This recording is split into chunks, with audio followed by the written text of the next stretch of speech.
Israel ഒരിക്കലും വിചാരിച്ചിരുന്നില്ല ഇറാനിന്റെ ഭാഗത്തിൽ നിന്ന് ഇതുപോലത്തെ ഒരു തിരിച്ചടി ഉണ്ടാകും.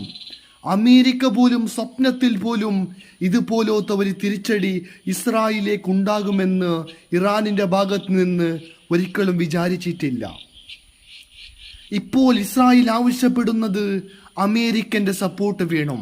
യുദ്ധത്തിൽ അമേരിക്ക ചേരണമെന്ന് പറയുമ്പോൾ അമേരിക്ക അവിടെ നിന്ന് അറിയിക്കുന്നത്, ഞങ്ങളുടെ തീരുമാനത്തിനായി 15 ദിവസങ്ങൾ നിങ്ങൾ കാത്തിരിക്കണം.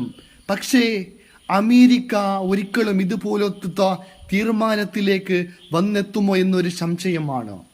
കാരണം അമേരിക്ക ഇസ്രായേലിലേക്ക് സപ്പോർട്ട് ചെയ്ത് ഇറാനിനെ ആക്രമിക്കാൻ അവിടുന്ന് സപ്പോർട്ട് ചെയ്താൽ അമേരിക്ക ഇതിൽ ഇടപെടാൻ പാടില്ല.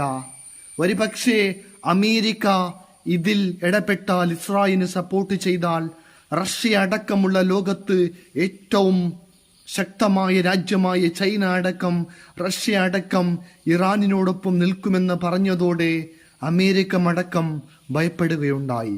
കാരണം അമേരിക്കക്കെതിരെ റഷ്യ അടക്കം ചൈനയും നോർത്ത് കൊറിയയും ഈ 3 ഒന്നിച്ചു നിന്നാൽ അമേരിക്കക്ക് ഒന്നും ചെയ്യാൻ പറ്റില്ല. അത്രക്കും ശക്തമായ രാജ്യങ്ങളാണ് ഈ 3 രാജ്യങ്ങളും.